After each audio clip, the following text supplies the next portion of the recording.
సందర్భంగా చలపతుర్తి గ్రామంలో నిర్వహించినటువంటి ఒక చిన్న ప్రసంగం.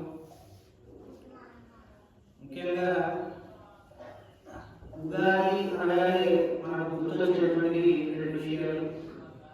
ఒకటి ఉగాది పచ్చడి, రెండు ఉగాదిలో జరుపుకునేటువంటి పంచాంగ శ్రవణం. చాలామంది పంచాంగ శ్రవణానికి మనం ఈ సంవత్సరం ఎలా ఉంటుందో, మన జాతకం ఎలా ఉంటుందో అనేటువంటి భయానికి గురవుతారు. అంటే కృతయుగము, త్రేతాయుగము, ద్వాపరయుగము, కలియుగము. మనిషి ఆయుష్ తగ్గుతూ వచ్చింది. కృతయుగంలో మనిషి యొక్క ఆయుష్ వచ్చేసి 1,00,000 సంవత్సరాలు పైగా.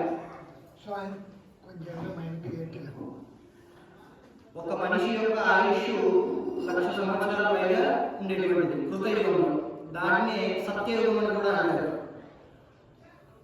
ఆ తర్వాత వచ్చినటువంటి త్రేతాయుగం అంటే శ్రీరామచంద్రుడు పరిపాలించినటువంటి యుగం త్రేతాయుగం. ఆ యుగంలో దశరథ మహారాజు 60,000 సంవత్సరాలు అయోధ్య నగరాన్ని పరిపాలించారు. రామచంద్రమూర్తి 11,000 సంవత్సరాలు పరిపాలించారు. అంటే అప్పుడు వయసు వేలలో ఉండేటువంటిది. వయసు వేలకు వచ్చేసి అంటే 1,00,000 నుంచి వేలకు దిగజారిపోయింది వయసు. అంటే యుగానికి వచ్చేసరికి ఇంకో యుగం నుండి ఇంకో యుగానికి వచ్చేసరికి మనిషి యొక్క వయసు తగ్గుతూ వచ్చేసింది. ఆ తర్వాత ద్వాపరయుగం. ద్వాపరయుగంలో మనిషి యొక్క ఆయుష్ 100లకు వచ్చేసింది. భీష్ముడు 270 సంవత్సరాలు. కానీ బలవంతుడు, చాలా బలవంతుడు.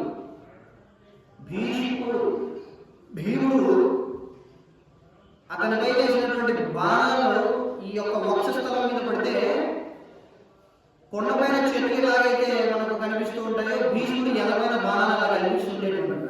అంటే చాలా బలవంతుడు. వేరేలో బలం ఉంది అని చెప్పుకుంటూ ఉంటారు భీముడు గురించి.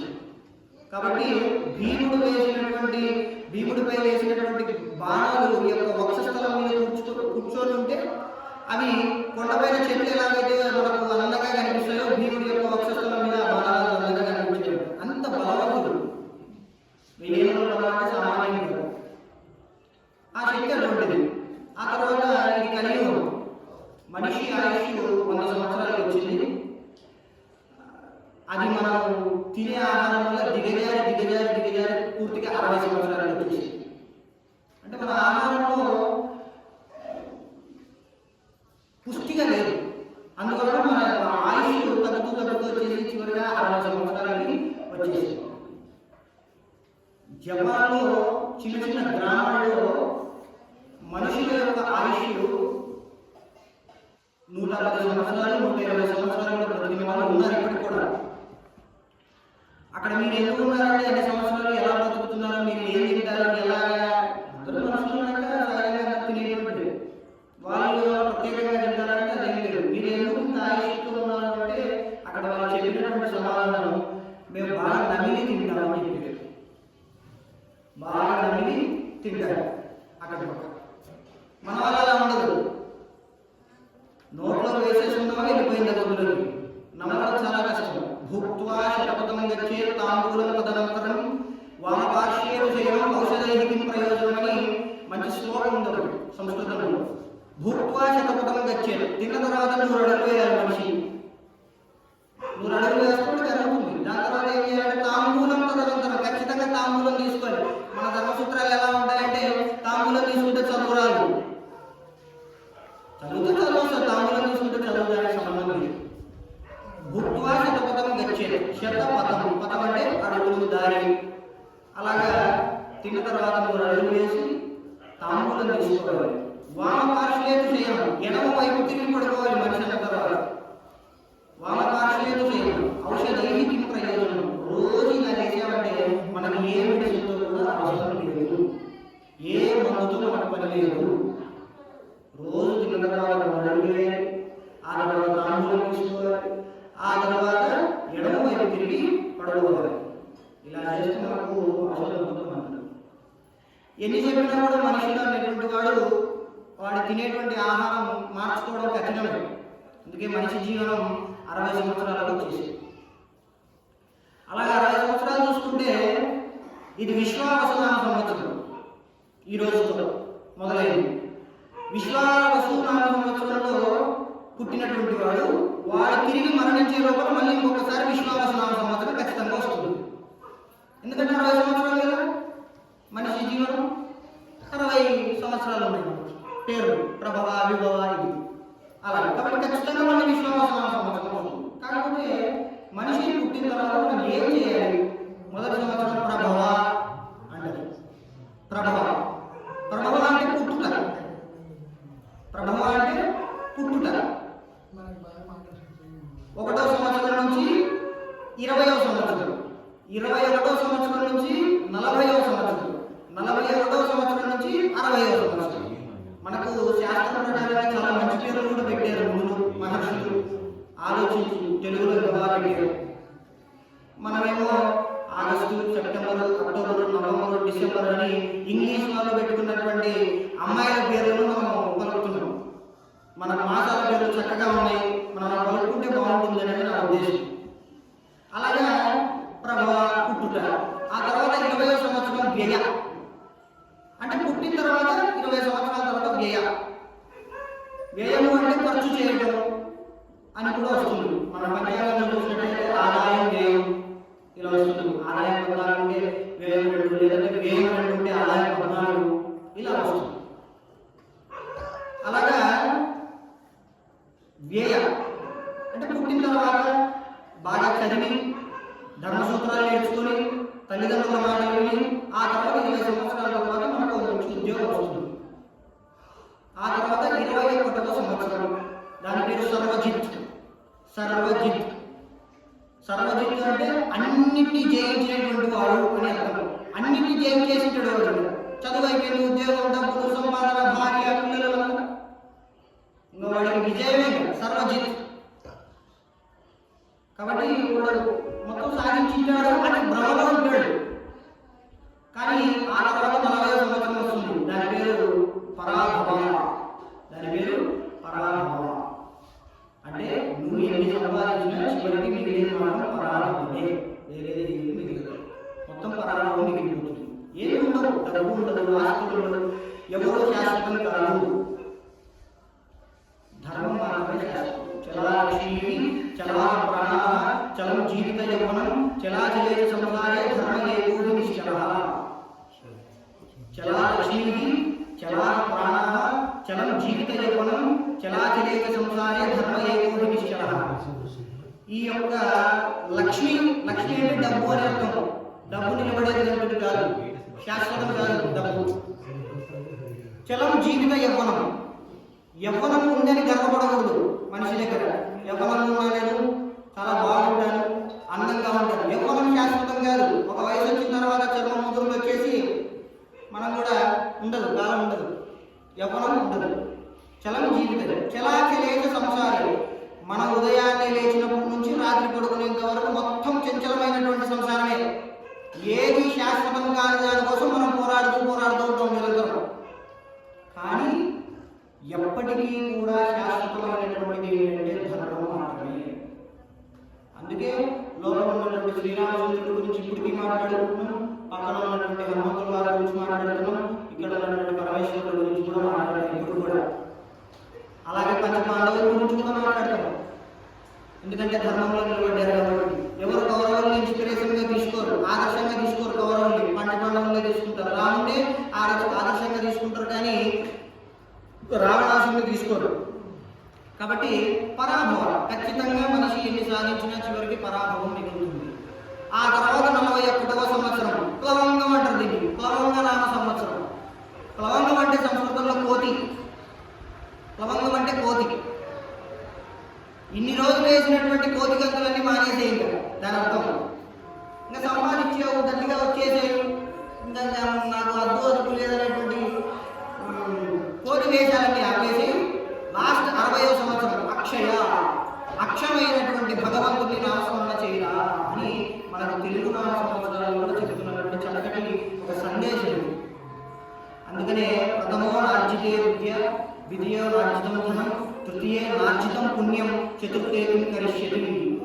మనం మొట్టమొదటిగా ప్రథమే అర్జితం విద్య, ఖచ్చితంగా మనం పుట్టిన తర్వాత ఖచ్చితంగా విద్యను సంపాదించుకోవాల్సిందే ప్రతి ఒక్కరు. ద్వితీయే నార్జితం ధనం, ఆ తర్వాత ధనం సంపాదించారు. తృతీయే నార్జితం పుణ్యం, ఆ తర్వాత పుణ్యాన్ని కూడా సంపాదించుకోవాలి. కాబట్టి ఏ వయసులో చేయాల్సినటువంటి పనులు ఖచ్చితంగా ఆ వయసులో చేసి తీరాల్సిందే. మనకు అదే విధంగా సంవత్సరాలు కూడా ఏర్పరిచారు. భక్తి మార్గం అనేటువంటి విషయం గురించి ఈరోజు మాట్లాడదలుచుకున్నాం. మనం ఇందాకే చెప్పుకున్నాం, ఆదాయ వ్యయాలు, భయం, ధైర్యం, బాగుంటుంది, బాగోలేదు, ఏదైనా కూడా మనం చేసేటువంటి పరిస్థితుల వల్లనే మారుతుంది తప్ప ఏది కూడా మనం గట్టిగా నమ్మి భయపడాల్సినటువంటి అవసరం లేదు. పంచాంగం గురించి చెప్తున్నాం. ఆదాయం 2 ఉండి వ్యయం 2 ఉండి ఆదాయం 14 ఉంది, నేను సంపాదించేది ఎక్కువ, ఖర్చు పెట్టేది తక్కువ అని కొంతమంది ఆనందపడుతుంటారు. అలాంటి వాళ్ళే ఖర్చులు ఎక్కువ పెడతారు. అలాగా వ్యయం తక్కువ ఉండి ఆదాయం ఎక్కువ ఉంటుంది. ఇలాంటి వాళ్ళు కూడా చాలా ఇబ్బంది పడుతూ ఉంటారు. ఏదైనా మనం ఖర్చు పెట్టుకునే దాన్ని బట్టి ఉంటుంది. ఇంకా అవమానం, రాజ్యపూజ్యం అనే విషయంలో మనం మాట్లాడే పద్ధతి, మనం చేసేటువంటి పనులు వాటి మీదనే ఆధారపడి ఉంటాయి తప్ప వేరే దాని మీద ఆధారపడి ఉండదు. మనం బాగా మాట్లాడితే రాజ్యపూజ్యం పెరుగుతుంది, లేదంటే అవమానమే. పుస్తకంలో అవి అందరికీ వర్తించవు, ఏదో ఒకటికి వర్తిస్తుంటాయి, కొంతమందికి వర్తించవు. దాన్ని పట్టుకొని మనం భయపడాల్సినటువంటి అవసరం లేదు. ఇప్పుడు చాలా మంచి సంవత్సరం, పోయిన సంవత్సరం కంటే క్రోధీనామ సంవత్సరం, అంటే కోపం, మనుష్యుడికి కోపం ఎక్కువ పోయిన సంవత్సరం, నిన్నటి రోజునటి వరకు. దాంట్లో నుంచి విశ్వావసునామ సంవత్సరం, చాలా అద్భుతమైనటువంటి సంవత్సరంలోకి అడుగు పెడుతున్నాం. కాబట్టి మనం సహజంగా మనం చేసేటువంటి పని చక్కగా చేసుకుంటూ ధర్మాన్ని తప్పకుండా ముందుకు వెళ్ళాలని నేను కోరుకుంటున్నాను. ఆ తర్వాత భక్తి మార్గం. ఇవన్నీ చేయాలంటే ముఖ్యంగా కావాల్సింది భక్తి. ఖచ్చితంగా భక్తి ఉండాలి మనుష్యుడికి. భక్తి లేకపోతే బ్రతకడం చాలా కష్టం. భగవంతుడు మీద భయం లేకపోతే బ్రతకడం చాలా కష్టం. ఈ సమాజంలో భగవంతుడి మీద భయం చాలామంది కోల్పోయారు. భగవంతుడు అంటే ధ్యాస లేదు, ఉంది. కాకపోతే ఎలాగంటే ఏదైనా పాపం చేస్తే అప్పుడు గుర్తొస్తాడు భగవంతుడు, అంతకుమించి మీకు గుర్తురారు. మనం ఏదైనా పాపం చేస్తే అప్పుడు భగవంతుడు గుర్తొస్తాడు. లేదా పిల్లలకైతే పరీక్షల టైంలోనే భగవంతుడు గుర్తొస్తాడు. ఎవడో నేనేం చదవలేదు, నువ్వే పాస్ చేయాలి. నువ్వేం చదవకపోతే దేవుడు ఎట్లా పాస్ చేస్తాడు? ఆంజనేయ స్వామి వచ్చి పరీక్ష రాయడు కదా, వినాయకుడు వచ్చి పరీక్ష రాయడు. మనం చదివి మనం రాయాలి. మరి దేవుడిని ఎందుకు మొక్కాలి? అంటే ధైర్యం. ఆయన ఒక ధైర్యం, మనకు ఒక వైబ్రేషన్ వస్తుంది ఆయన వల్ల. చక్కగా ఆయనని ధ్యానించుకొని పరీక్షకి వెళ్ళామనుకో జ్ఞాపక శక్తి ఉంటుంది, చదివినటువంటి ప్రశ్నలు గుర్తుంటాయి, లేకపోతే గుర్తుండదు. అంటే భక్తి ఖచ్చితంగా ఉండాలి మనుష్యుడికి.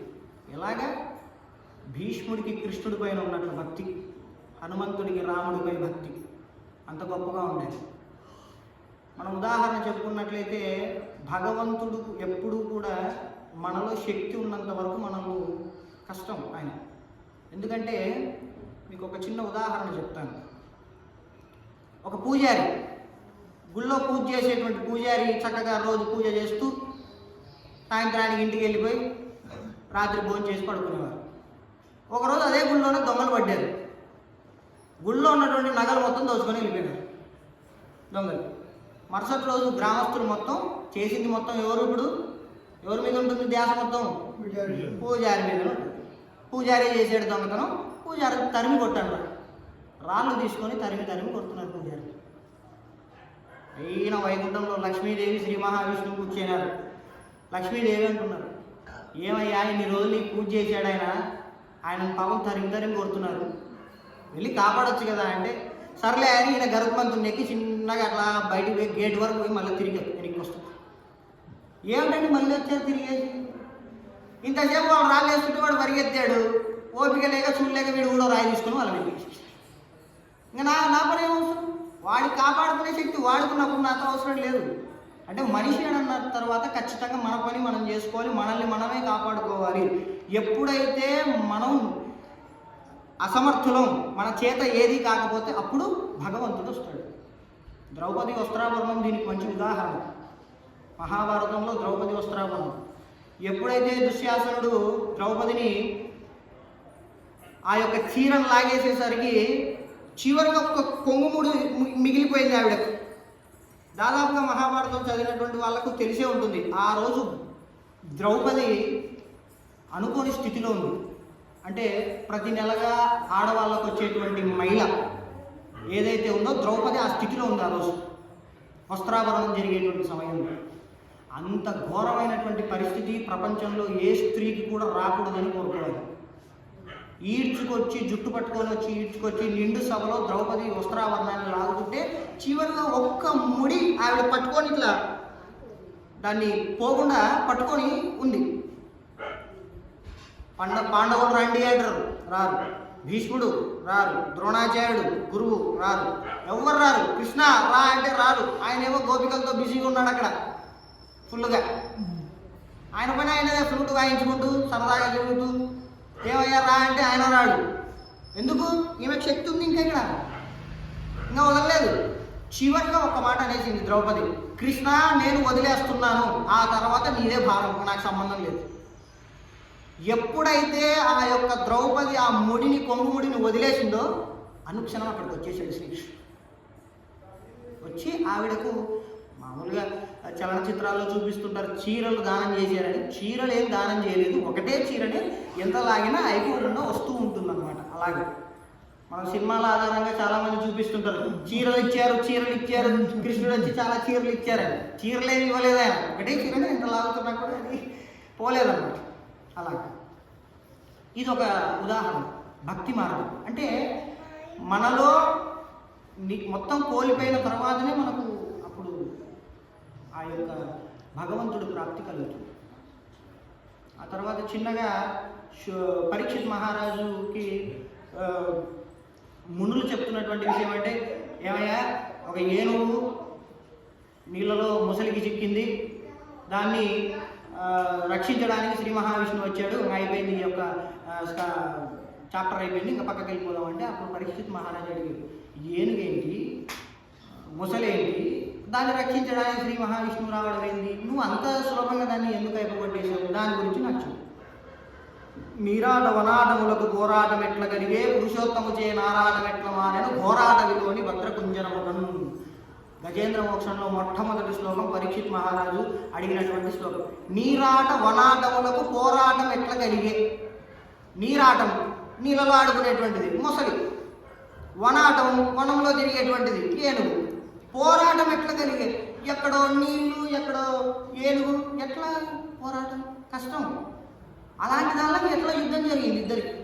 నీరాట వనాటములకు పోరాటం ఎట్లా కలిగే, పురుషోత్తముడు ఆ యొక్క పురుషోత్తముడు వచ్చి వాటి యొక్క ఆరాటం ఎట్లా వాడాడు, భద్ర కుంజరం. కుంజరం అంటే ఆ యొక్క ఏనుగుని ఎలా రక్షించాడు అని పరీక్షిత్ మహారాజు అడిగితే అప్పుడు ముందు చెప్పినటువంటిదే గజేంద్ర మోక్షం. చాలా చక్కగా ఉంటుంది. పోతన గజేంద్ర మోక్షంలో విజృంభించేసాడు, అద్భుతమైనటువంటి పదాలు పడ్డాడు. అలాగా ఏనుగు మొసలి. ఒకరోజు ఏనుగు భార్యలతో కలిసి, గజేంద్రుడు చాలా బలవంతుడు, ఆయనకు 1000 మంది భార్యలు గజేంద్రుడికి. ఏనుగుకి 1000 మంది భార్యలు ఏంటంటే వినడానికి చాలా చమత్కారంగా ఉంది అనుకుంటూ, అది భూమి మీద జరిగినటువంటి కథ కాదు, భూర్లోక సువర్లోక త్రికూట పర్వతం దగ్గర జరిగినటువంటి కథ. త్రికూట పర్వతం దగ్గర జరిగినటువంటి కథ. అక్కడ త్రికూట పర్వతం కూడా చాలా గొప్ప పర్వతం. దాంట్లో అద్భుతమైనటువంటి వృక్షాలు కూడా ఉన్నాయని పోతన వర్ణించాడు మనకు.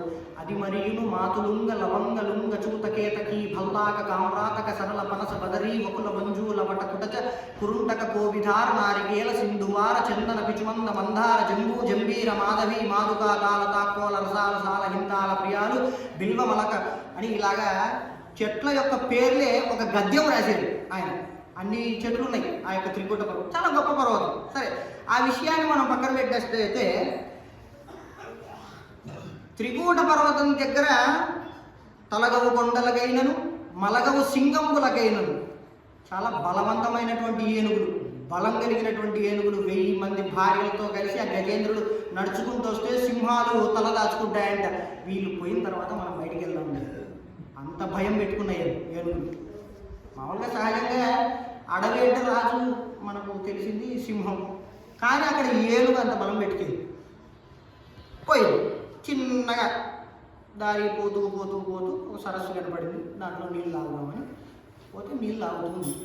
నీళ్లు తాగుతూ ఉంటే భార్యలు అన్నారు, భార్యలు ఏనుగు యొక్క భార్యలు, జలంలో దిగి జలంలో ఆడుకుందాం ఈరోజు. మొత్తం ఆ యొక్క సరస్సులో దిగి ఆ యొక్క ఏనుగు భార్యలు ఏనుగు తొండంలోకి నీళ్లు పీలిస్తే దానిలోకి చేపలు ఎండ్రకచ్చలు వచ్చినాయి తొండంలోకి. అట్లా గుంజుతుంది. గజేంద్రుడు కదా, చాలా బలవంతమైనటువంటి వాడు, బలంగా ఉన్నాడు ఆయన. లోపలికి వేసి గుంజితే లోపలికి చేపలు ఎండ్రకచ్చలు, తెలుసు కదా ఎండ్రకాయలు వచ్చి వదిలేసింది పైకి. చేపలు పోయి మీనరాశిలో పడ్డాయి, ఎండ్రకాయలు పోయి కర్కాటక రాశిలో పడ్డాయి. అందుకే మీనరాశికి చేప గుర్తు, కర్కాటక రాశికి ఎండ్రకాయ గుర్తు. ఆ గజేంద్రుడు చేసిన పెంట ఈరోజు మనకు. ఇంకా చూస్తుంది, నా యొక్క రాజ్యానికి వచ్చి నువ్వు నా నీళ్ళలోనే ఆడుకుంటావని ముసలి కోపం వచ్చింది. వచ్చి కాలు పట్టేసి ఏనుగు యొక్క కాలు గట్టిగా పట్టేసి. ఎందుకంటే ముసలికి ఇక్కడ ఒక అడ్వాంటేజ్ ఉంది, ప్లస్ ఉంది. ఏంటో తెలుసా? నీళ్ళలో ఒకసారి ఏది పోయినా ముసలికి బానిస కావాల్సింది. ఎందుకంటే నీళ్లు పట్టు ముసలికి, అట్లాంటి ఏనుగునే పట్టేసింది. ఇంకా ఘోరమైన యుద్ధం ఏనుక్కి ముసలికి. ఎన్ని సంవత్సరాలు జరిగింది అనుకుంటున్నారు మీరు? ఏనుక్కి ముసలికి ఒక అవగాహన లెక్కేసుకుంటే భాగవతం ప్రకారంగా గజేంద్రుడికి ముసలికి యుద్ధం జరిగినటువంటి సంవత్సరాలు 1000 సంవత్సరాలు కొట్లాడినాయి. కరి దిగుచు మకరి సరసికి గరిధరకి నిమ్మకరి దిగుచు గరికరి బెరయన్ గరికి మకరికి గరి భరమణని ఇట్ల తలకు తొలబటుల గరి పడన్ అని పోతన భాగవతంలో రాశాడు పద్యం. కరి దిగుచు మకరి సరసికి, కరి ముసలి ఒడ్డుకు లాక్కొస్తుందంట. కరి దిగుచు మకరి సరసికి గరి ధరకిని మకరి దిగుచు. మళ్ళీ ఏనుగుని కాలు ఒక కాలు పట్టుకొని తొండంతో కొట్టేసింది, మళ్ళీ ఇంకో కాలు పట్టుకుంది, తోక పట్టుకుంది, మళ్ళీ రెండో కాలు వెనకాల కాలు వదలలేదు. మొత్తానికి వదలలేదు. 1000 సంవత్సరాలు అల్లయ్యక సొల్లయ్యక వేసట నొల్లయ్యక కరి మకరి తోడ ముద్దాండ రాత్రులు పగలు దివసములు బోరొక్క 1000 సంవత్సరములు అలసిపోకుండా సొలసిపోకుండా అసలు ఏనుగు ముసలితో పోరాడుతుంది 1000 సంవత్సరాలు. చివరికి 1000 సంవత్సరాలు అయిపోయింది, దాని శక్తి కోల్పోయింది. లావొక్కిందయూ లేదు, ధైర్యము విలోలంపై ప్రాణములు ఠావులు తప్పని శ్రమవయ్యది మూర్ఛవచ్చని నీవే తప్ప ఇతప్పరం వెరుగను రావే ఈశ్వర కావవే వరద సంరక్షింపు భద్రాత్మక. ఆయన లేదు, బలం మొత్తం అయిపోయింది. ఇక లా ఒక్కింతయు లేదు, ధైర్యం విలోలంబై, ధైర్యం చచ్చిపోయింది నాలో. ఎన్నేళ్ళు పోరాడుతుంది? 1000 సంవత్సరాలు అక్కడికే. ప్రాణములు ఠావులు తప్పని, ప్రాణాలు చిన్నగా గాల్లో కలిసిపోతాయేమో అనేటువంటి భయం కూడా చుట్టుకేది నాకు. ఇంకా నీవే తప్ప ఇతప్పరం పెరుగను, నీవు కాకపోతే నన్ను రక్షించేవాడు ఎవడు లేడు, కనుక దిక్కు. ఇందాక చెప్పాను ద్రౌపది వస్త్రాభరణం అద్దెన్నమాట ఖచ్చితంగా. కాబట్టి నీవు కాకపోతే నన్ను రక్షించేవాడు ఎవరు లేడయా, నువ్వే రక్షించేది. ఇక రావే ఈశ్వర కావవే వరద సంరక్షింపు భద్రాత్మక. ఈశ్వర శబ్దానికి అర్థం ఏంటంటే గొప్పది, శ్రేష్టమైనది అని అర్థం. ఈశ్వర అంటే చాలామంది పరమేశ్వరుడు అనుకుంటారు, చాలామంది విష్ణువు అని కూడా అంటారు. ఈశ్వర అనే శబ్దానికి అర్థం ఏంటంటే ఈశ్వరుడు అంటే శ్రేష్టమైన వాడు, గొప్పవాడు అనే సందర్భాల్లో తీసుకోవచ్చు. భార్య భర్తను ప్రాణేశ్వర అని పిలుస్తుంది. అంటే ఇప్పట్లో పిలవలేదు, ఇప్పట్లో అంత రివర్స్గా జరుగుతుంది. భర్తనే భార్యను తీసాల్సి వస్తుంది, భార్య ఇప్పుడు భర్తలు పిలవడం చాలా కష్టం. కాబట్టి ఇప్పట్లో ఇలాంటివి జరగవు, కానీ అప్పట్లో ప్రాణేశ్వర, ప్రాణనాథ ఇలాంటివి పిలిచేవాడు అన్నమాట. కాబట్టి అలాగా ఈశ్వర అనే శబ్దానికి రావే ఈశ్వర ఎవరిని పిలుస్తుందో కూడా తెలియదు ఆయనకు. గజేంద్రుడి కుక్క పిలుస్తుందండి. ఎవడు వాడు ఎక్కడుంటాడు వాడు? ఎవ్వని చేయని లోపలుండు నీలమై ఎవ్వని ఎందుడిందు పరమేశ్వరుడు ఎవ్వడు మూల కారణం ఎవ్వడు వారి మధ్య ఎవ్వడు సర్వము దానైన వాడు వాడి ఆత్మము ఈశ్వరుడే శరణము వేడదని ఎవడో తెలియదు. ఎవ్వని చే జగమెవ్వని లోపలుండు లీనమై ఎవ్వని ఎందు ఈ జగం మొత్తం లీనమైపోయి ఉంటుందో వాడు.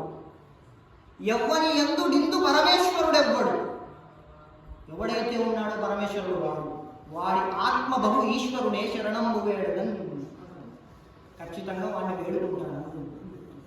ఎక్కడుంటాడు? ఐడియా ఉంది ఆయన ఎక్కడుంటాడు? మనకు ఐడియా ఉంది. దేవుడు ఎక్కడున్నాడో అడ్రస్ చెప్పినటువంటి ధర్మం ఏకైక ధర్మం హిందూ ధర్మం. ఆయన ఎక్కడున్నాడో మనకు తెలుసు, మనం వెతుక్కోవాలంటే అడ్రస్ కూడా ఉంది, పక్కా ఉంది అడ్రస్. లోకంబులు లోకేశులు లోకస్తులు తెగిన తుదిన లోకంబకు పెంచి గట్టిక వాళ్ళెవ్వండే కాకృతి వెలుగునతనినే సేవింతు. గజేంద్రుడు మళ్ళీ అన్నాడు, లోకంబులు మన లోకాలు, లోకేశులు దీంట్లో పరిపాలించేటువంటి రాజులు, ఇప్పుడు రాజులు కాదు, ఇప్పుడు ముఖ్యమంత్రులు, అప్పుడైతే రాజులు. లోకంబులు లోకేశులు లోకస్తులు లోకంలో ఉన్నటువంటి మన లాంటి అల్పులు. తెగిన తుదిన లోకంబగు ఈ లోకాలన్నీ దాటుకొని పోయిన తర్వాత పెంచీకటి ఒక చీకటి ఏర్పడుతుంది. పెంచీకటి ఆ చీకటి దాటుకొని పోయిన తర్వాత ఒక వెలుగు కనిపిస్తుంది.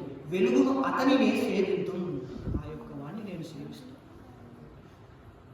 ఇంత వేడుకునేసరికి గజేంద్రుడి మీద ఆ యొక్క శ్రీ మహావిష్ణువుకి మొత్తానికి కరుణ అప్పుడు చూపించారు.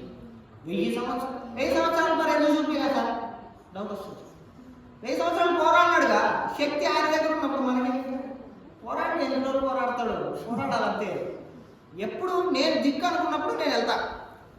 అంటే సమాజంలో ఒక ముద్ర ఉంది, పరమేశ్వరుడు తొందరగా వరాలు ఇస్తాడు, శ్రీ మహావిష్ణువు కొంచెం శారీరం చూపిస్తాడు అనుకుంటుంటారు. ఆయన కొంచెం తొందరగా వరాలు ఇస్తాడు. ఈయన ఎట్లా అంటే రక్తం తాగేస్తాడు, మనుషులు రక్తం బాగా తాగేస్తాడు. తాగి అప్పుడు ఆయన కొంచెం దయా కరుణ జ్ఞానం ఎక్కువ. ఈయన కొంచెం అలాంటివి ఉండవు అన్నమాట. వీడు మనుషుడు కదా, వీడు పుట్టింది దేనికి, వీడు పని చేయాల్సిందే ఖచ్చితంగా, అంతేగాని ఊరికే వరాలు ఇవ్వకూడదు కదా. అందుకే అక్కడ గజేంద్ర మోక్షానికి గజేంద్రుడికి 1000 సంవత్సరాలు. అలాగా గజేంద్రుడికి ఆ యొక్క శ్రీ మహావిష్ణువుకి ఆయన యొక్క ఆర్ద్రత అర్థమైంది. ఎప్పుడైతే మనిషి కానీ శరణాగతి కోరుకుంటారో అప్పుడే భగవంతుడి యొక్క అనుగ్రహం కలుగుతుంది. చాలామంది ఇక్కడ భజన సభ్యులు కూడా ఉన్నారు, సంగీతం యొక్క పట్టు కూడా ఉంది. ఇక్కడ అంతర్యామి అలసితి సొలసితి ఇంతట నీ శరణి దేచొచ్చి తిని అని అన్నమాచార్యులు చెప్పారు. అంతర్యామి అలసితి సొలసితి ఇంతట నీ శరణి దేచొచ్చి తిని. అయిపోయింది నాయన, నేను అలసిపోయిన సొలిసిపోయాను, నీ శరణ తప్ప నాకు ఏమీ లేదని అన్నమయ్య వేడుకున్నాడు. అలాగే గజేంద్రుడు వేడుకున్నాడు. శ్రీ మహావిష్ణువు వార్త అందింది మొత్తానికి. శ్రీ మహావిష్ణువుకి ఎందుకు అందింది? శివుడికి ఎందుకు అందలేదు? బ్రహ్మదేవుడికి ఎందుకు అందలేదు? 33 కోట్ల మంది దేవతలకు ఎందుకు అందలేదు? ఓన్లీ శ్రీ మహావిష్ణువు ఎందుకు? వీళ్ళు ఎందుకు రాలేదు? ఇంద్రుడు రావచ్చుగా, దేవతలకు రాదు, అందరూ రావచ్చుగా మరి. కానీ గజేంద్రుడు కోరుకున్నది ఏంటి? మోక్షం. గజేంద్రుడి కోసం కోరుకున్నది ఏంటి? మోక్షం. ఆ మోక్షం ప్రసాదించే శక్తి కేవలం శ్రీ మహావిష్ణువుకు మాత్రమే ఉంది, వేరొకరికి లేదు. మోక్షం కేవలం శ్రీ మహావిష్ణువుకే సాధ్యం. అందుకే శ్రీ మహావిష్ణువు ఎక్కడ ఉంటాడే ఆయన? మనమంతా ఏడున్నామండి, సర్వతోలో. నేను రేపు కర్మంలో ఉంటాను, ఇంకొకరు ఇంకో చోట ఉంటాను. అలాగే అందరికి ఒక అడ్రస్ ఉంటుంది. శ్రీ మహావిష్ణువు కూడా అడ్రస్ ఉంది. ఎక్కడ? అలవైకుంఠపురములో నగరిలో ఆమూల సౌదముదాపల మందారవణం ప్రాంతేందు కాంతోత్పలోత్పల కర్యంతర రమా వినోజము ఆపన్న ప్రసన్నుండు హిత్వల నాగేంద్ర గజేంద్రము పాహి పాహి అన ఉయ్యాలించి సంరంభియై. అలా వైకుంఠపురంబులో నగరిలో ఆమూల సౌదంబు దాపల వైకుంఠపురంలో ఉంటాడు ఆయన. మందార వనామృత సర ప్రాంతేందు కాంతోత్పలోపల. మందార వనాల్లో కూడినటువంటి చెట్లు, అందమైనటువంటి వృక్షాలు అక్కడ ఉన్నటువంటి శ్రీ మహావిష్ణువు వినపడి ఆత్మత అయిపోయింది. గరుత్మంతుడిని పిలిచలేదు, శంఖచక్రాన్ని పిలిచలేదు చేతికి. అప్పుడు శ్రీ మహావిష్ణువు లక్ష్మీదేవితో కొంగుతో చుట్టుకొని ఆడుకున్నటువంటి సమయంలో ఉన్నాడు. ఆవిడ కొంగును పట్టించుకోలేదు, శంఖచక్రాన్ని పట్టించుకోలేదు, గరుత్మంతుడిని పట్టించుకోలేదు, ఎవరిని పట్టించుకోలేదు. చిన్నగా లేచి పరిగెత్తాడు. కాపాడాలి నా భక్తుని ఎలాగైనా కదా. పోతున్నాడు. వెనకాల అమ్మవారేమో చీర కొంగు ఊడిపోతున్నాడు. ఆమె టెన్షన్ ఆయన దాటిపోతుంది మనిషి, చెప్పడు చేయడు. అలాగే ఆమె టెన్షన్ ఆమెకి ఎత్తిపోయింది. శంఖచక్రాలకు అర్థం కాలేదు, ఇంద్రుడికి అర్థం కాలేదు, దిక్పాలకులకు అర్థం కాలేదు, నవగ్రహాలకు అర్థం కాలేదు. ఎక్కడ పోతున్నాడు ఈ స్వామి? ఏమైంది? ఒక్కొక్కరికి ఒక ఆలోచన, ఏమైందో ఏమో. శంఖచక్రాలు తిరగలేదు. లాస్ట్ గరుత్మంతుడు తప్పకుండా ఒక్కడెట్లా పోతాడని వెహికల్ కావాల్సిందే ఖచ్చితంగా వెహికల్ తీసుకుంటాడు. మొత్తానికి ఆ యొక్క గజేంద్రుడు దగ్గరికి చేరుకున్న తర్వాత ఆ యొక్క ముసలి బారి నుండి రక్షించడానికి తన యొక్క సుదర్శన చక్రాన్ని తీసి వదిలితే ఆ యొక్క సుదర్శన చక్రం ద్వారా ఆ యొక్క మొసలికి మెడ తెగిపోయి మొసలికి కూడా మోక్షం వచ్చింది. ఏం సార్ గజేంద్రుడు మోక్షం గురించి చేస్తే మొసలి కూడా మోక్షం రావడం లేదంటే మొసలికి కూడా ఒక కథ ఉంది, మళ్ళీ చెప్తారు. గజేంద్రుడికి కాపాడు. వెంటనే మనకి ఎవరైనా సహాయం చేస్తే మనం తిరిగి అలా గిఫ్ట్ లేకపోతే ఏదో ఇవ్వాలి. గజేంద్రుడికి ఇవ్వడానికి ఏం లేదు అక్కడ. కానీ సరస్సులో ఒక కమల పువ్వు దొరికింది. దాన్ని తీసుకొని శ్రీ మహావిష్ణువుకి అందించినాడు తొండంతో. శ్రీ మహావిష్ణువు తన భక్తుడు ఇచ్చినటువంటి ఆ యొక్క కమల పువ్వుని, తన చేతిలో ఉన్నటువంటి కమల పువ్వుని పక్కన పెట్టేసి ఆ యొక్క భక్తుడు ఇచ్చినటువంటి కమల పువ్వు తీసుకున్నాడు. అది శ్రీ మహావిష్ణువు అంటే, అది భక్తి అంటే. అప్పుడు తీసుకొని గజేంద్రుడికి మోక్షాన్ని ప్రసాదించాడు. అలాగా ఇంద్రద్యుమ్నుడు, ఇంద్రధ్వజుడు అని కూడా అంటారు. ఇంద్రద్యుమ్నుడు, ఇంద్రధ్వజుడు ఆయన ఒక గొప్ప రాజు. ఘోర తపస్సు చేస్తున్నాడు. శ్రీ మహావిష్ణువుకి ఘోర తపస్సు చేస్తున్నాడు అడవిలో.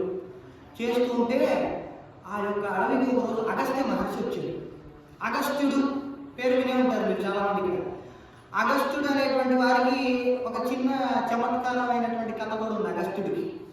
పూర్వం వేదాలు ఎత్తుకపోయినటువంటి రాక్షసుల్ని, సముద్రంలో దాచిపెట్టినటువంటి రాక్షసుల్ని మత్స్యావతారం దేవతల్ని యుద్ధం చేసి ఆ యొక్క వేదాలను తీసుకురావాలంటే సముద్రంలో నీళ్లు ఉన్నాయి, కష్టం. అగస్త్య మహర్షి ఘోర తపస్వి, గొప్ప మహర్షి ఆయన. అలాగా అగస్త్య మహర్షి ఆ రోజు సంధ్యావందనం చేసుకోవడానికి సముద్ర తీరానికి వెళ్తే దేవతలందరూ వేడుకున్నారు, స్వామి ఈ నీళ్లు మొత్తం తాగేసి మేము పోయి యుద్ధం చేయాలి. సముద్రం నీళ్ళు తాగలేదు, తాగగలుగుతాడు. ఆ శక్తి ఉంది అగస్త్యుడికి. వెంటనే ఒక్కటేసారి ఆచమనం, మనం ఎప్పుడైనా చేతులు శుద్ధి చేసుకుంటూ పూజ చేసేటప్పుడు ఒకసారి ఆచమనం చేసుకుని తాగేసాడు. మొత్తం సముద్రం మొత్తం కానీ పోయినారు, యుద్ధం తెచ్చినట్టు తీసుకొని వచ్చినారు. కానీ సముద్రం మాత్రం ఏమైపోయింది, ఒట్టిగా అయిపోయింది. నీళ్ళు లేకపోతే భూమి కష్టం. స్వామి వల్ల నీళ్ళు ఏంటంటే మీరు ఏం చెప్పారు, నీళ్ళు తీసుకోమన్నారు అంతే, నీళ్ళు ఇవ్వని నాకు చెప్పలేదుగా, మరి ఏంటి ఇప్పుడు పరిస్థితి? నాకు ఇంటి నుంచి రావు రోడ్లో నుంచి, మరి అక్కడి నుంచి వస్తాయి సార్, ఎక్కడి నుంచి రావాలి అక్కడి నుంచి వస్తాయి. మనకు నీళ్లు 2 చోట్ల నుంచి వస్తాయి, అవునా? అంతే. అందుకే సముద్రం నీళ్ళు ఉప్పుగా ఉంటాయి. అందుకు అగస్త్య మహర్షి అలాగా వచ్చి ఆ యొక్క ఇంద్రజనుడు ఈ యొక్క అగస్త్య మహర్షిని పట్టించుకోకపోతే కోపం వచ్చింది అగస్త్యుడికి. మరి నీకు ఎందుకురా ఇంత గర్వం, నువ్వు ఇదే అడవిలో ఏనుగైపోతావు, ఏనుగా జరుగుతావు అని శాపం ఇచ్చాడు ఆ యొక్క అగస్త్యుడు ఇంద్రజనుడికి. అప్పుడు ఆ రోజు నుండి ఏనుగుగా పుట్టి ఆయన ఎప్పుడైతే ఇంద్రదేవుడుగా ఉన్నప్పుడు తపస్సు చేశాడో నారాయణుడికి, అది ఆ యొక్క ముసలి పట్టుకున్నప్పుడు గుర్తొచ్చి, నువ్వు నా గతం ఇది కదా, నేను నారాయణకి నమస్కారం చేసుకోవాలి కదా అని అప్పుడు గుర్తొచ్చి అప్పుడు నారాయణుడికి చేస్తే గజేంద్రుడికి మోక్షం వచ్చింది. హూహు పేరు విచిత్రంగా ఉంటుంది, హూహు మహర్షి. సరే, ఊహు రాజు, గంధర్వ రాజు ఆయన పేరు, హూహు పేరు. భార్యలు భార్యలతో కలిసి నీళ్ళలో ఆడుకుంటున్నారు. ఆ నీళ్ళలోకి ఒక మహర్షి వచ్చినాడు. ఆయన పేరు దేవల మహర్షి. ఆయన వచ్చి ఆడ సరస్సు దగ్గర నీళ్ళలో సన్యాసనం ఏదో చేసుకుంటూ ఉంటే చాలా బక్కగా ఉన్నాడు ఆయన. దేవల మహర్షి బక్కగా తేలికగా ఉంటాడు. ఈ భార్యలందరూ ఏం చేశారంటే ఆ యొక్క హూహు మహారాజుని వెళ్ళి ఆయన ఒక ఆట కట్టించి ఈయన ఈ లోపల ఈత కొట్టుకుంటూ వెళ్ళి ఆ యొక్క దేవల మహర్షి ఒడ్డును తీరుతూ కాలు కొట్టుకుని గుంజుతాడు లోపల. అంటే భార్యలు నమ్మించడానికి మహర్షి కాలు గుంజాడు. అంటే దీన్ని ఏమంటారంటే కోతికారాలు అంటారు తెలుగులో. అది ఏం చేయాలో మహర్షి కదా ఆయన లేదు, గుంజేసి ఆయన కోపం వచ్చింది. మహర్షులు కోపం వస్తే నేనేం చేసేస్తాను, ఆయన నువ్వేదో నమ్మించడానికి క్రీడలు ఆడుకోవడానికి నన్ను కాలుబట్టి గుంజేవాడు, నువ్వు ముసలి వైపుట్టు ఈ యొక్క సరస్సుకి ఏదొస్తే అది గుంజుతూనే ఉంటావు, నీకు ఇదే శాపం, లాస్ట్కి నీకు మోక్షం కలుగుతుంది, అది ముందు జరుగుతుంది కదా అని చెప్పి అప్పుడు ముసలిగా మార్చేస్తాడు హూహు మహర్షి. అలాగే ఇంద్రద్యుమ్నుడు అనేటువంటి గజేంద్రుడు. అలాగే గజేంద్ర మోక్షం ద్వారా మనం తెలుసుకున్నటువంటి విషయాలు ఏంటంటే భగవంతుణ్ణి ఎప్పుడు కూడా భక్తితో నామస్మరణ చేస్తూ ఉండాలి. అంతే. మనకు ఆయన అది ఇస్తాడు, ఆయన అది ఇస్తేనే నేను ఇది ఇస్తాను, నన్ను పాస్ చేస్తేనే గుండు కొట్టిస్తాను, లేకపోతే గుండు కొట్టి ఎందుకు కొట్టి గుండు, లేకపోతే దేవుడే లేడు, నన్ను పాస్ చేయలేగా దేవుడు లేడు. నువ్వు పాస్ కావాలంటే నువ్వు రాయాలి స్వామి, దేవుడు గుండు కొట్టిస్తే నువ్వు ఎట్లా పాస్ అవుతావు? ఇది చమత్కారం, ఇది కరెక్ట్గా. మన వాళ్ళకి ఇంకా మూఢనమ్మకాలు ఎక్కువ ఉంటాయి. టెంకాయ కొడతాము, పగిలిపోయింది, దాంట్లో టెంకాయ ఏమైపోయింది, పాడైపోయింది, నల్లగా వచ్చి ఉంటుందిగా, పాడైపోయింది అంటారు టెంకాయ. నా బతుకు అయిపోయింది ఈరోజుతో, ఇంకా నాకేమో జరుగుతుంది, దేవుడు నన్ను ఏదో చేస్తాడు ఈరోజు అంటే ప్రత్యేకంగా నీ కోసం ఒక టెంకాయ తయారు చేసి ఆయన దాంట్లో పాడిపోయిన టెంకాయ చేసి అమ్మేవాడికి ఇస్తే వాడు అమ్మేవాడు నీకు ఇస్తాడు. ఇంత ప్రాసెస్ జరుగుతుంది. ఇవన్నీ మూఢనమ్మకాలు. అది ఏమీ కాదు, ఏదో పాడైపోయింది అంతే. దాని ప్రకృతి బాగాలేక పాడైపోయింది అంతేగాని దేవుడు నీకోసం. దేవుడు అంత శాడిస్ట్ కాదు, దేవుడు అంత శాడిని చూపాడు. మనుషులు అందరికీ ఆయన అందరికీ సమానం. ఎవరికి భక్తి ఎక్కువ ఉంటుందో వాడికి ఎంత చూస్తారో అంత. ఎంత మాత్రంలో ఎవరు తలచిన అంత మాత్రమే నీవు అంతరాంతరం ఎంచి కూడా పిండంతే నిప్పటి అన్నట్టు అన్నమాచార్యులు చెప్పారు. పిండి ఎంత ఉంటుందో చపాతి అంత వస్తుంది, పిండి ఎంత ఉంటుందో రొట్టె అంత వస్తుంది. నువ్వు ఎంత చూస్తావో అనిపిస్తాను భగవంతుడు, అంతే తప్ప నాకు అదే జరుగుతుంది నాకు ఇదే జరుగుతుంది అనుకుంటే మాత్రం అది భగవంతుడు తప్పు కాదు, ఖచ్చితంగా నీ తప్పు అవచ్చు. ఖచ్చితంగా నీ తప్పు అవచ్చు. దాసుడు అయిపోవాలి ఆయనకు, అంతే. దాసుడు అయిపోవాలి, సరెండర్ అయిపోవాలి ఆయనకు. మనం ఈరోజు గుడికి వెళ్ళలేదు కదా, ఉగాది ఏమన్నా అయిందేమో, ఏం మనసులో కలుసుకో అంతేగా. భగవంతుడు ఎక్కడైనా అంతర్బహిత్య తత్సర్వం వ్యాప్య నారాయణ స్థిత. అంతర్బహి లోపల బయట మొత్తం ఉన్నాడు ఆయన. ఎక్కడుంటే మనసులో కలుసుకో, తప్పేమో. గుడికే వెళ్ళాల్సినటువంటి పని, ఇంట్లో భగవంతుడు ఉన్నాడు, ఇంట్లో గడ్డ కొట్టేసి ఆయన దీపారాధన చేసి మొక్కు, తప్పేమో. గుడికి వెళ్ళాల్సిన అవసరం లేదు, సరే గుడికి వచ్చావు మొక్కు, దండం పెట్టుకో. అంతేగాని ఆయన నాకు అది ఇవ్వలేదు, నీకు నువ్వేమి ఇచ్చావు ఆయనకు? మరి బంగారు చేయించాను, గోల్డ్ చేయించాను, అది చేయించాను, ఇది చేయి, నిన్ను అడగలేదు, అడిగాడు. దండి ఉంది ఆయనకి. నువ్వు ఆయనకు చేపియద్దు, ఆయన నువ్వేం అడగద్దు, నీ పని నువ్వు చేసుకుంటూ అయితే అదే ధర్మం రక్షిత. మానవుడే పుట్టిన తర్వాత ఖచ్చితంగా మనకు కొన్ని ధర్మాలు ఉన్నాయి. ఒకటి, మొట్టమొదటిగా యువత వెళ్ళాల్సినటువంటి విషయం తల్లి తండ్రి.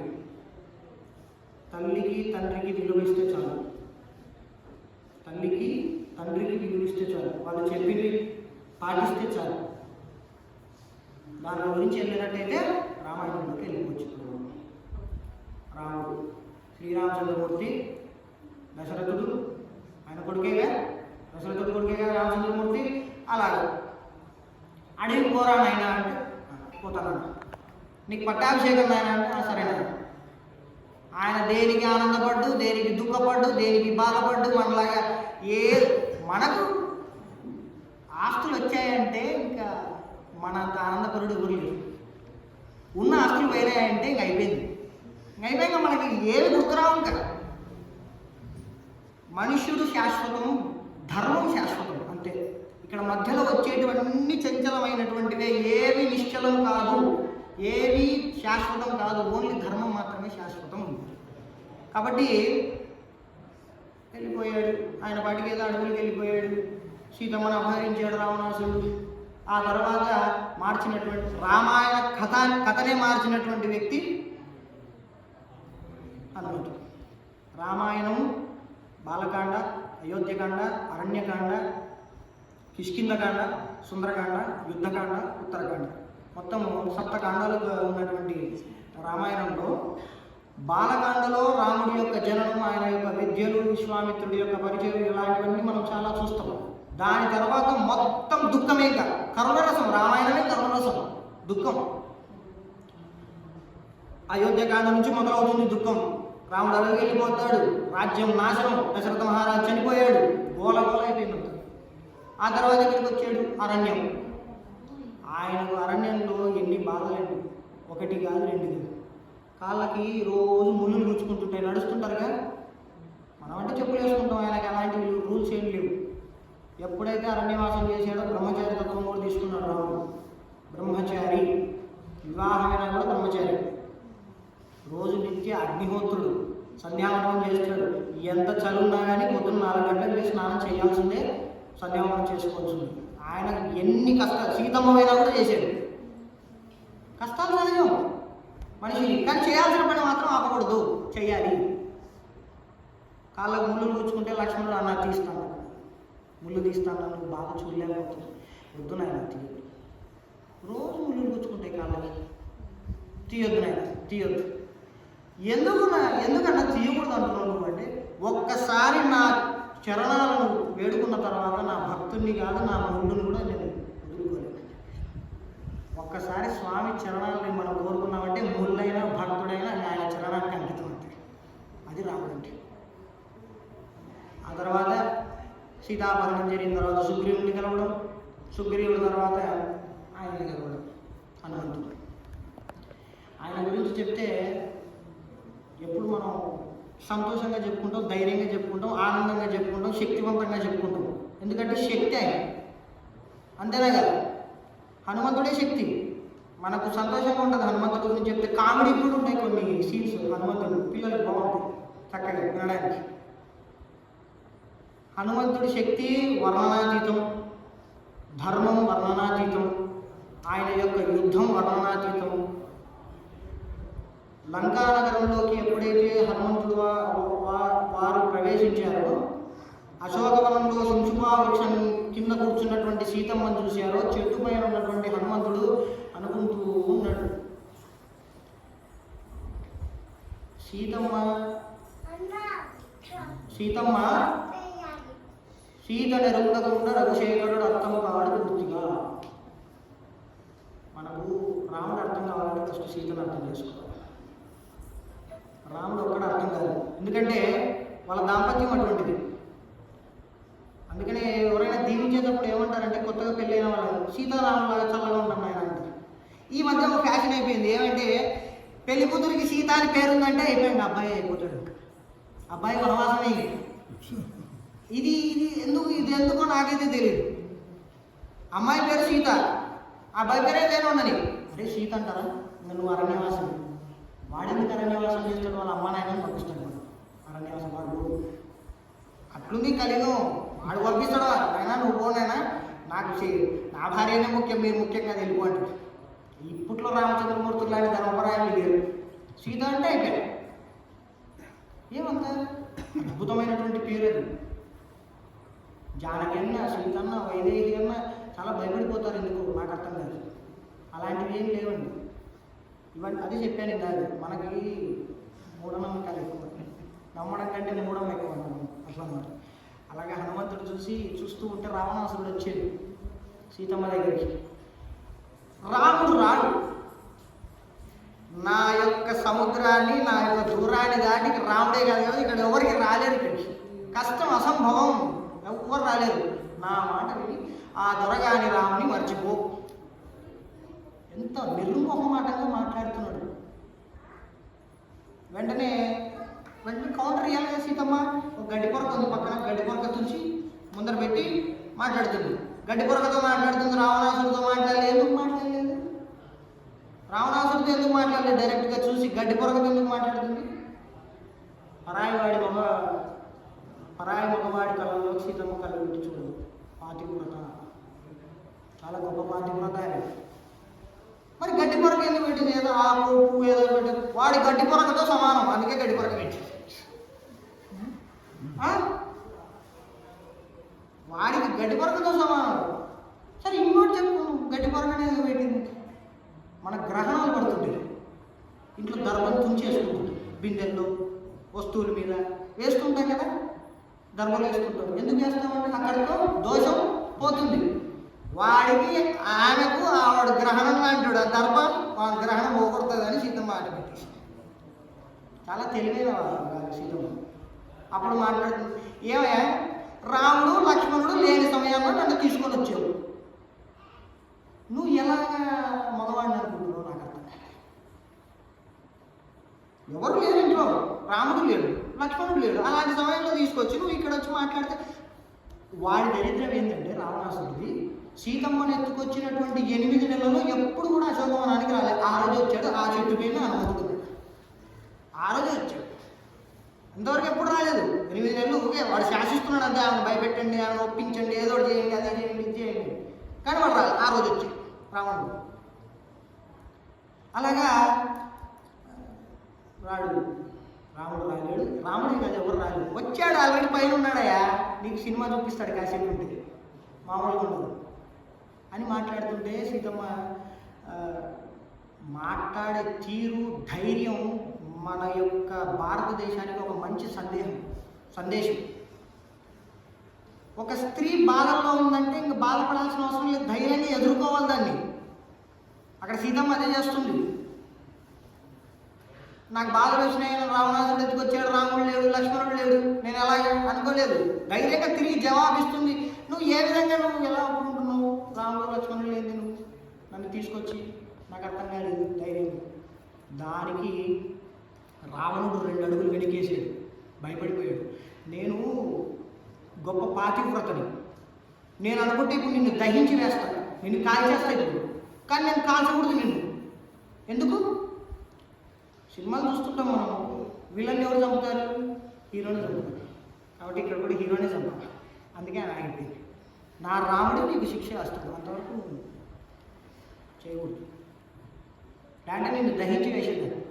ఇది విన్నటువంటి హనుమంతుడు ఆకృతి రామచంద్ర విరహాకృతి, కన్బొమ్మ తీరు స్వామి చాపాకృతి, కన్నులను స్వామి గృహాకృతి, కైశికమందు స్వామి దేహాకృతి, సర్వదేహమున ఎందున రాఘవ వంశమౌలి ధర్మాకృతి అన్నాడు సీతమ్మను. ఏం ఆకృతి రాసింది? ఆకృతి రామచంద్ర విరహాకృతి, రామచంద్రుడిలో సగం ఇక్కడే ఉంది, ఇదే రామచంద్రుడు, ఇక్కడే రామచంద్రుడు ఉన్నాడు సగం. కనుబొమ్మ తీరు స్వామి చాపాకృతి, సీతమ్మ కనుబొమ్మలు ఎలా ఉన్నాయంటే రాముడిది కోదండం ఎలాగైతే ఉంటుందో, కోదండం ధనస్సు అలా ఉన్నాయంట సీతమ్మ కనుబొమ్మలు. చాపాకృతి, కన్నులను ప్రభు కృపాకృతి, సీతమ్మ కన్నుల్లో రామచంద్రుడి యొక్క కృప ఎట్లా కనిపిస్తుందో సీతమ్మ కన్నులో కూడా అలా కనిపిస్తుంది. సర్వదేహమున ఎందున రాఘవ వంశమౌలి ధర్మాకృతి, అసలు సీతమ్మ కూర్చున్న తీరు మొత్తం, ఆవిడ ఉన్న తీరు మొత్తం రఘువంశంలో ఎలాగైతే ఉండాలో అలానే ఉంది. అక్కడ మనం ఆలోచించాల్సినటువంటి విషయం ఏంటంటే రామభక్తి. సీతమ్మ అందుకే అనింది వెంటనే, ఆ యొక్క రాక్షసులు వచ్చి పక్కన అడుగుతారు సీతమ్మని, రావణాసురుడి దగ్గర చాలా ధనం ఉందండి, నీకు తెలియటం లేదు, 3 లోకాలు ఏలినటువంటి వాడు, శత్రువులు వాడిని చూస్తే భయపడతారు, వాడిని ఎందుకు వివాహం చేసుకోవట్లేదు, నీకు అర్థం కావట్లేదు, చేసుకోవచ్చు కదా వివాహం అంటే. అనన్య భాస్కరేణ అహం రాఘవేణ ప్రభాయిత, అనన్య రాఘవేణ అహం భాస్కరేణ ప్రభాయిత అని ఒక్కటే మాట చెప్పేసింది. ఇది సమాజంలో దాంపత్యాలకు ఖచ్చితంగా ఉపయోగపడేటువంటి వాక్యం. దాంపత్యం అంటే అలానే ఉండాలి. అనన్య రాఘవేణ అహం భాస్కరేణ ప్రభాయత. సూర్యుడు వస్తాడా ఉదయాన్నే, మనకు తూర్పున సూర్యుడు ఉదయిస్తాడు. సూర్యుడి ప్రత్యేకత ఏంటో తెలుసు మనకు, వెలుగు, అంతేనా? సూర్యుడికి వెలుగెట్లో రాముడికి సీత, ఇంకేం మాట్లాడచ్చు. సూర్యుడికి వెలుగు పక్క, రాముడికి సీత పక్క, ఇంకేం మాట్లాడదండి, మీరు పక్కకి వెళ్ళిపోండి. అంటే అక్కడ సీతమ్మ మీద రాముడి మీద ప్రేమ చూపించలేదు, భక్తి. రాముడు అంటే భక్తి. ఆయన యుద్ధం అంటే చాలా ఇష్టం సీతమ్మకు. కరదూషణాదులు అని 14,000 మంది రాక్షసులు రాముడి పైకి వస్తే 1 గంట 40 నిమిషాలకే చంపేసాడు. ముఖంలో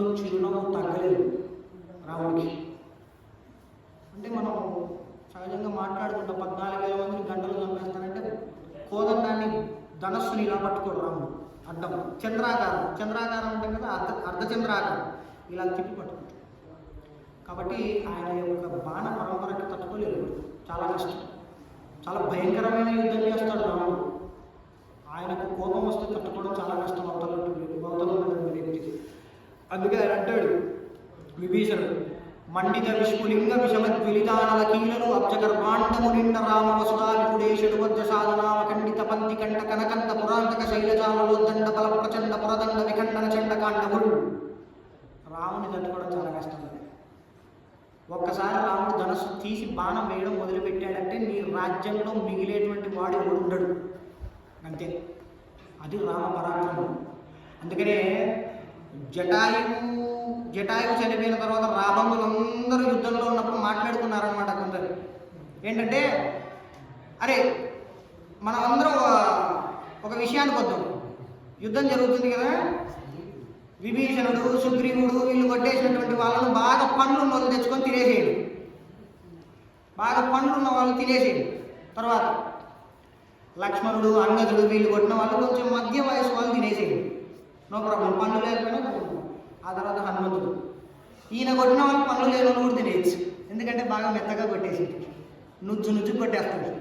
ఎందుకంటే ఆయుధాలు వాడు ఆయన, చేతులు కాళ్ళు కొండలు చెట్లు తీసి ఎత్తి పాడేసేయడం. అందుకే అంటాడు రావణాసుడు, ఓ రావణ నీ లాంటి వాళ్ళు 1000 మంది కావాలి నాతో యుద్ధం చేయాలంటే. రావణుడికి చెప్పినటువంటి విషయం 1000 మంది రావణాసుడు, ఒక హనుమంతుడు ఒకటే. అందుకే 80,000 మందిని పంపించినాడు ఒకటేసారి. సుందరకాండలు 80,000 మంది హనుమంతుడి మీదకి వస్తే ఇట్లా ధ్వజస్తంభం కనపడింది ఒకటి, విశ్వకర్మ కట్టాడు లంకను.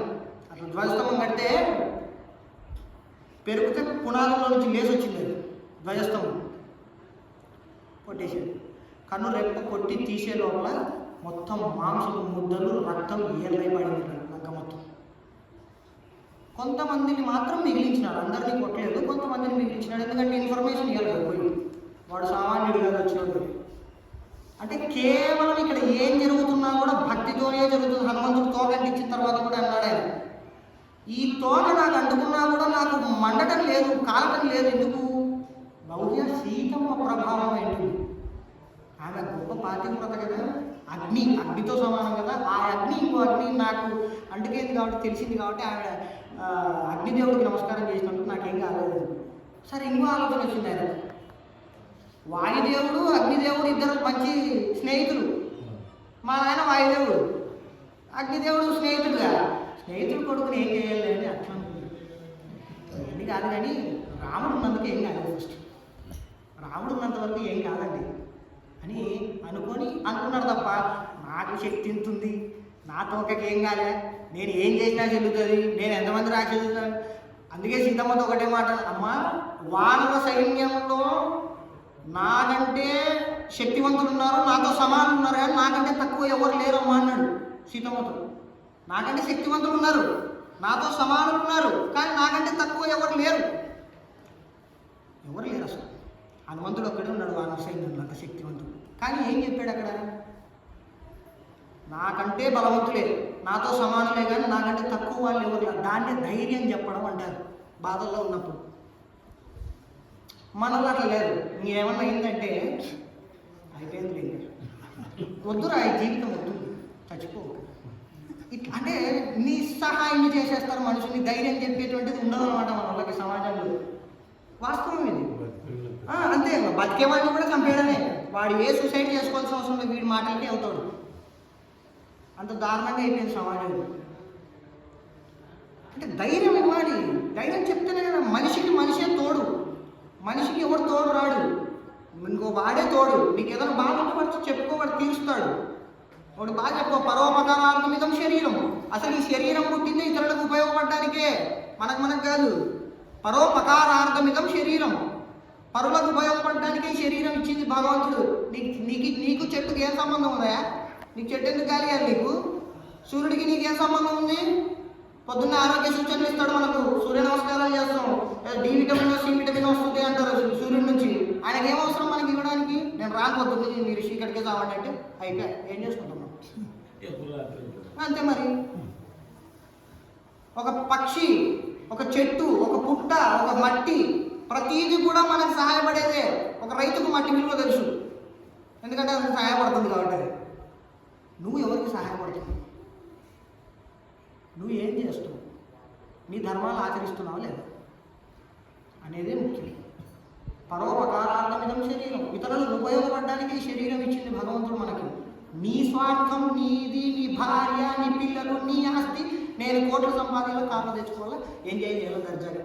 వాడు ఇల్లు కట్టిస్తుంటే మనకు జీర్ణం కాదు. అట్లుంది సమాజం.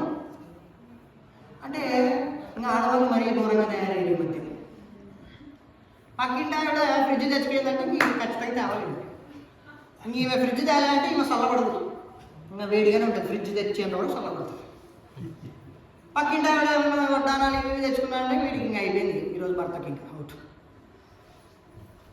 అంతే. అంటే వాళ్ళు తెచ్చుకున్నారు కదా, నేను ఎందుకు తేలేదు, వాడి ఉంది తెచ్చుకున్నారు, నీకు లేదు, పుట్టినప్పుడు తెచ్చుకో.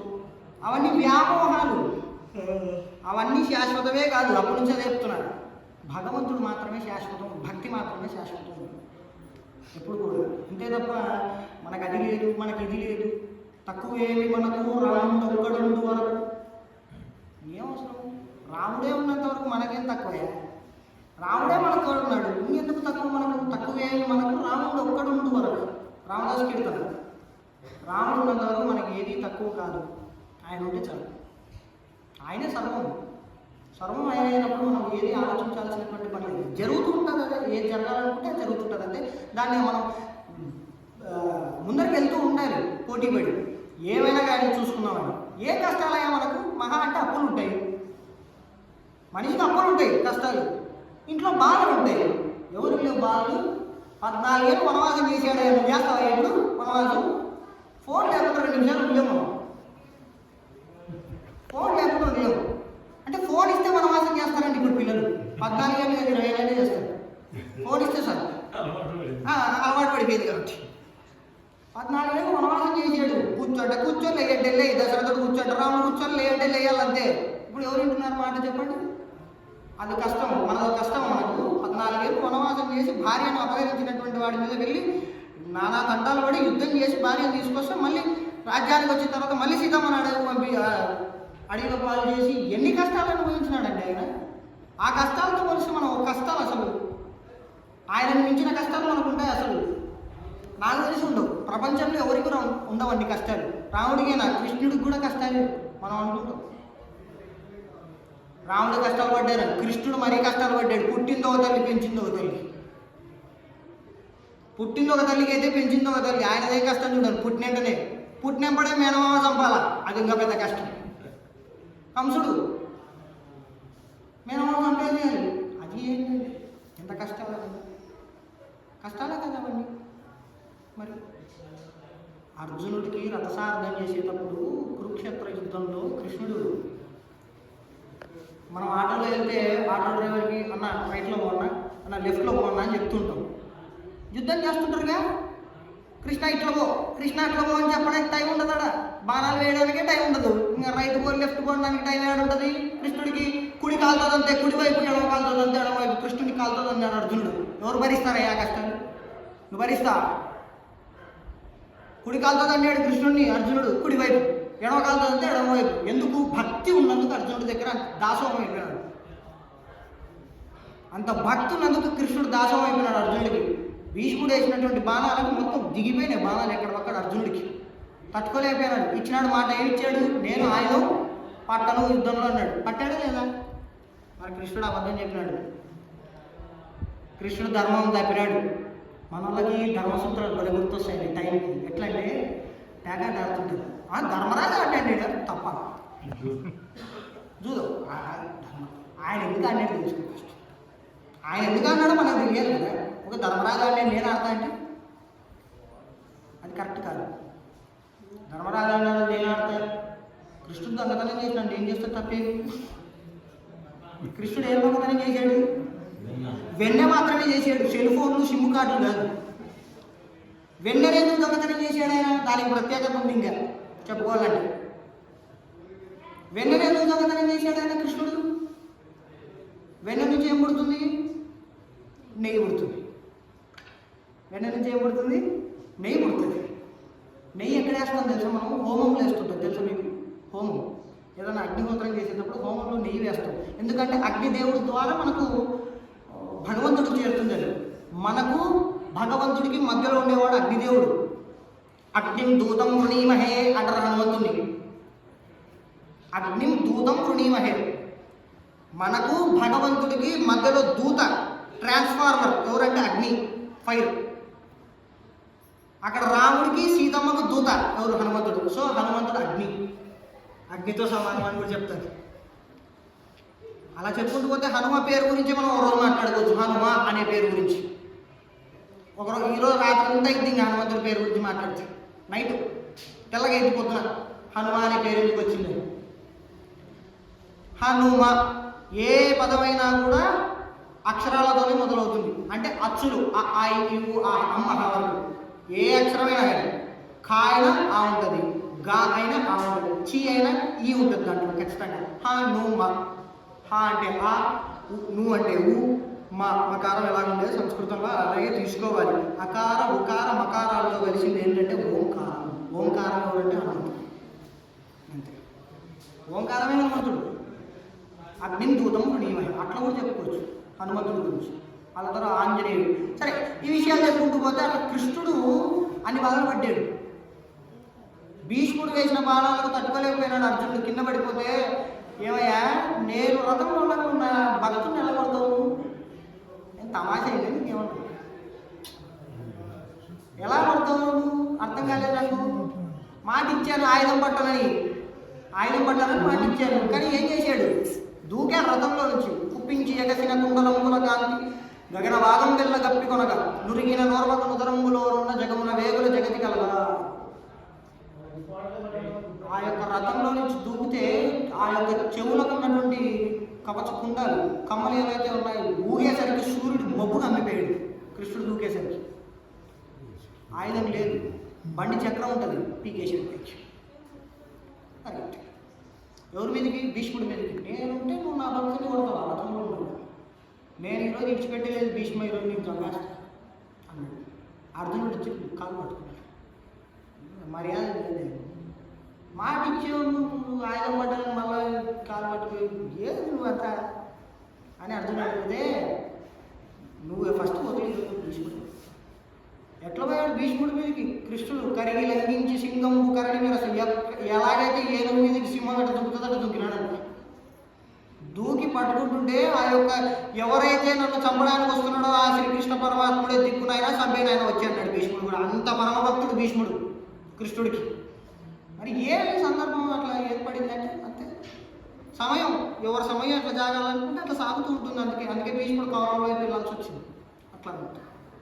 కాబట్టి భక్తి ఉంటే భగవంతుడు నీకు దాసోహం అయిపోతాడు. దాంట్లో నిస్సందేహం. నీకు కాపలా కాస్తాడయ్యా నీ ఇంటికి భగవంతుడు. ఉదాహరణ త్యాగరాజు ఇంట్లో రాగి చెంబు ఉండేదండి. అప్పట్లోనే రాగి చెంబు. దాన్ని ఎదగపోవాలని దొంగలు రోజు ప్రయత్నం చేస్తాడు. దొంగలు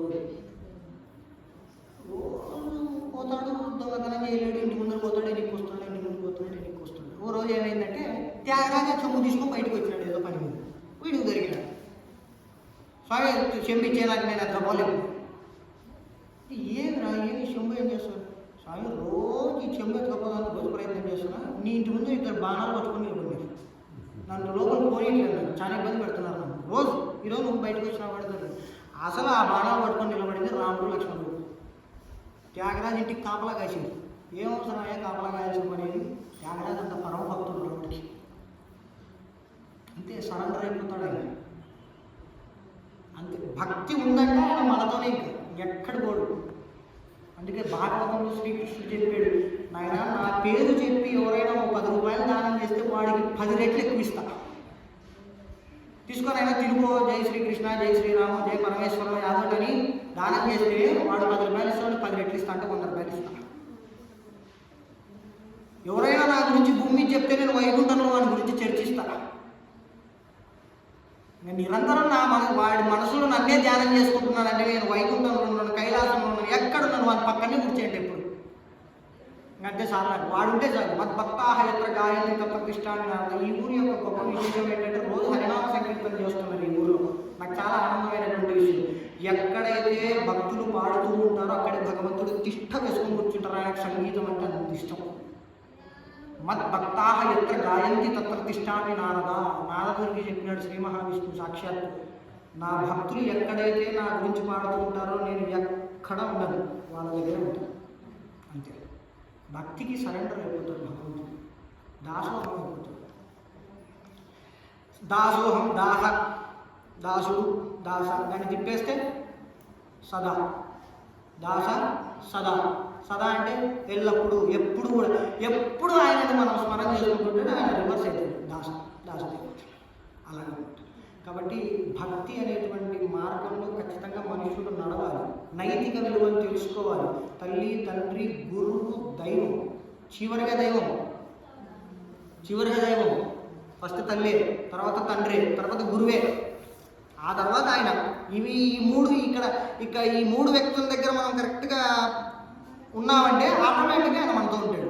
తల్లి దగ్గర కరెక్ట్గా ఉండాలి, తండ్రి దగ్గర కరెక్ట్గా ఉండాలి. తండ్రి ఏం చెప్తే అదే శాసనం, అంతే. ఇంకా మనం ఎక్కువ ఎదురు మాట్లాడకూడదు ఆయనకు. తండ్రి ఏదైతే చెప్తే అదే. నాకు ఆస్తులు ఇచ్చావా, నాకు అది ఇచ్చావా, ఇయ్యడయ్యా నీకు, ఎందుకు ఇయ్యాలి నీకు? వాళ్ళు పెట్టిన భిక్ష, అసలు ఈ భూమి మీదకి రావడానికే కారణం ఆయన అయితే. వాళ్ళు పెట్టిన భిక్షకు మనకు అడిగేటువంటి హక్కు లేదు. ఆయన ఇస్తే తీసుకోవడం, లేకపోతే చల్లగా వాళ్ళని చూసుకోవడం తప్ప మనం వేరే చేయాల్సినటువంటి పని లేదు. తల్లి, తండ్రి, గురువు మంచి బాటలు పెట్టడానికే ప్రయత్నం చేస్తాడు ఎప్పుడు కూడా. అలాంటి గురువుని మనం ఎప్పుడు కూడా దూషించకూడదు, ద్వేషించకూడదు. గురువు కొట్టాడంటే ఆయన తప్పు, ఆయన ఏదో శాడిజం అని కాదు. మనం మంచి కొట్టాడు అనుకోవాలి, మనం మంచి మార్గంలో ఉండాలి. ఈ మూడు కరెక్ట్గా చేసామంటే ఖచ్చితంగా భగవంతుడు మనతో ఆటోమేటిక్గా ఉంటుంది. ఈ మూడు వదిలిపెట్టేసి తల్లి తండ్రి అనాథాశ్రమంలో వదిలేసి గురువుని దేశించి, దేవుడా నువ్వే దిక్కు, నాకు ఆస్తులు, నాకు ఆస్తులు, తల్లిదండ్రులు చూసుకోలేరు. వాళ్ళని అనాథాశ్రమంలో వదిలేసి నువ్వు ఇక్కడ చూస్తే నీకు దేవుడు ఎలా కనిపిస్తాడు? మానవుడు సేవ చేసుకోకపోతే మానవుడు ఎలా వస్తాడు? చెప్పాను కదా, ఇతరులకు ఉపయోగపడడానికి ఈ శరీరం, ప్రకృతి అంతా నీకు ఉపయోగపడుతున్నప్పుడు నువ్వు ఒక మనిషికి ఉపయోగపడలేకపోతే వ్యర్థం జీవితం. ఖచ్చితంగా ఉపయోగపడాలి మనిషి అన్న తర్వాత. కాబట్టి ఖచ్చితంగా భక్తి మార్గంలో అందరూ పయనిస్తారని అనుకుంటున్నాను. ఈ గ్రామంలో నాకు నచ్చిన విషయం ఏంటంటే భక్తి అండి. ఈ గ్రామంలో చాలా భక్తి ఉంది మనుషులకు. నేను చాలా గమనించిన. నిన్నటి రోజున సాయంత్రం వచ్చాను నేను ఇక్కడికి. భక్తి చాలా బాగుంది ఊళ్ళో. హరినామ సంకీర్తన అది ఎలా చేస్తున్నాం అనేది పక్కన పెట్టేసింది. నేను తప్పులు అన్నా, నేను శృతిలో లేను. శృతి కాదు, మతి లేకుండా చింతలే హరినామ సంకీర్తన పాడు. శృతి అవసరం లేదు, మతి అవసరం లేదు, హర చాలు, హరిహరాదులు ఉంటే చాలు. కాబట్టి మనం ఆయనకు అలాంటి రూల్స్ లేవు. ఇందాకే చెప్తే ఆయనకు అలాంటివి లేవు. వాడు తప్పు పాడినాడు, జడ్జిమెంట్ సంగీతంలో తప్పు పాడినాడు నేను మన దగ్గర అనుకోడా, వాడు పాడుతున్నాడా లేదా అంతే. కాబట్టి భక్తితో ప్రతిరోజు భజన చేస్తారని అనుకుంటున్నాను నేను. చేయండి, మానుకోవద్దండి. కొత్తగా యువత తయారైతే ఇంకా సంతోషం. భజన సంప్రదాయం వచ్చి ఇక్కడ నేర్చుకుంటే ఇంకా